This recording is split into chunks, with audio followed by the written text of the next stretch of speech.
नमस्कार। झारसुगुड़ा जिल्लार किछि खबर सह आंचलिक संवाद विभागर प्रस्तुति आजिर जिल्ला हालचाल कार्यक्रम। झारसुगुड़ा सहर केवल राज्य नुहे समग्र देश में किभली एक अग्रणी सहर भाव में परिगणित हेब से दिगरे समस्ते जत्नवान हेबाकू गृह और नगर उन्नयन मंत्री डॉक्टर कृष्णचंद्र महापात्र आह्वान देइछन्ति। झारसुगुड़ा सहरांचलर विकास पई 4 कोटी 40 लक्ष टंका विनियोग करा जायतिबा राज्य सरकारଙ୍କର झारसुगुड़ा विकास प्रति आग्रह बोली मंत्री श्री महापात्र कहिसन्ति।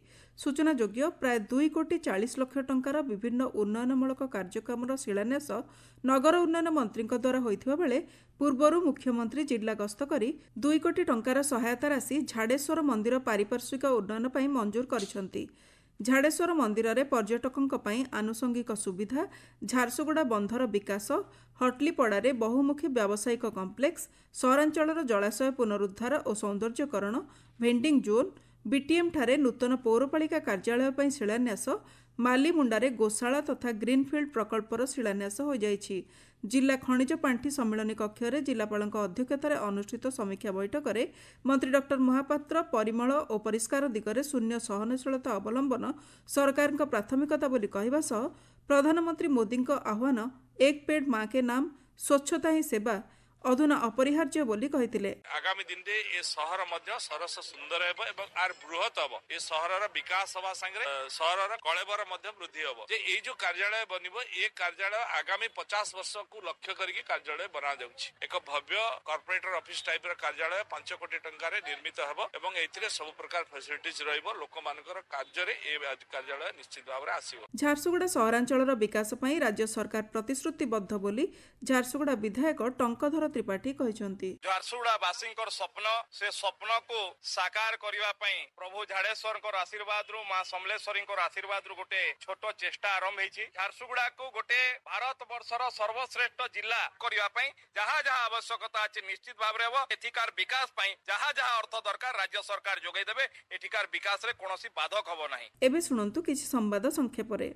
जिला स्तरीय आंतर्जातिक साक्षरता दिवस पालित हो जाइछि। जिला शिक्षाधिकारी डॉक्टर राधानाथ गड़तिया सभापतित्व में अनुष्ठित कार्यक्रम में मुख्य अतिथि भाव अतिरिक्त जिलापाल ब्रजबंधु भोई जोगदे समाजर समस्त व्यक्तिविशेष शिक्षार हकदार, शिक्षा द्वारा समस्यार समाधान संभव, विशेषतः शिक्षा ही देश जाति और समाज को प्रगति पथरे नहीं थाए बोली कहिथिले।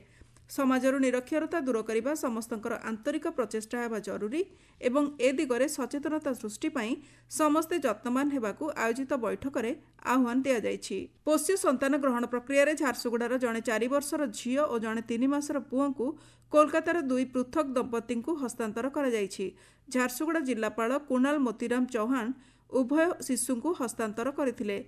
एथि निमंते पोष्य संतान ग्रहण करिथिबा दंपति द्वय जिलापाल को अशेष कृतज्ञता जणाइछन्ति। कार्यक्रम में जिला शिशु सुरक्षा अधिकारी सुनंद महाराणा, सुरक्षा अधिकारी चूड़ामणि पंडा, सीडब्ल्यूसी अध्यक्ष आशीष पंडा, पोष्य संतान ग्रहण केन्द्र निर्देशक विजय पट्टनायक प्रमुख उपस्थित थिले। झारसुगुड़ा चलित वर्षर तृतीय राष्ट्रीय लोक अदालत अनुष्ठित हो जाइछि। जातीय आईन सेवा प्राधिकरण एवं ओडिशा राज्य आईन सेवा प्राधिकरण कटक निर्देश क्रमे झारसुगुड़ा जिला न्यायालय और लखनपुर ग्राम्य न्यायालय परिसर में जिला और दौराजज तथा जिला आईन सेवा प्राधिकरण अध्यक्ष प्रशांत कुमार नायक अध्यक्षतार अनुष्ठित लोक अदालत रे 2170टी मोकद्दमार समाधान करा जाई 1,94,61,121 टंका आदाय होइथिला। कार्यक्षेत्र में महिला प्रति यौन उत्पीड़न प्रतिरोध निषिद्ध और निराकरण आईन 2013 उपरे दिनिकिया जिला स्तरीय तालीम कार्यक्रम अनुष्ठित हो जाइछि। कार्यक्रम में जिलापाल कुणाल मोतीराम चौहान जोगदे कर्मक्षेत्र में महिला माने किपरि सुरक्षित भाव में काम करेंगे सेप्रति जत्नशील होगापी समस्त उद्बोधन देइथिले। जिला समाज कल्याण कार्यालय आनुकूल्य आयोजित यह कार्यक्रम में जिलार समस्त सरकारी और बेसरकारी अनुष्ठान मानकर आभ्यंतरीण अभियोग कमिटीर प्राय 180 ऊर्ध्व सदस्य और संपृक्त प्रिजाइडिंग ऑफिसर, नोडाल ऑफिसर और अन्य सदस्य माने अंशग्रहण करथिले। जिला हालचाल आज एतिकी तथ्य देइथिले आम झारसुगुड़ा संवाददाता बसंत कुमार जेना और उपस्थापन मु लहरिका पट्टनायक। आसंता काली जिला हालचाल शुणिबे कलाहांडी जिला संपर्क में।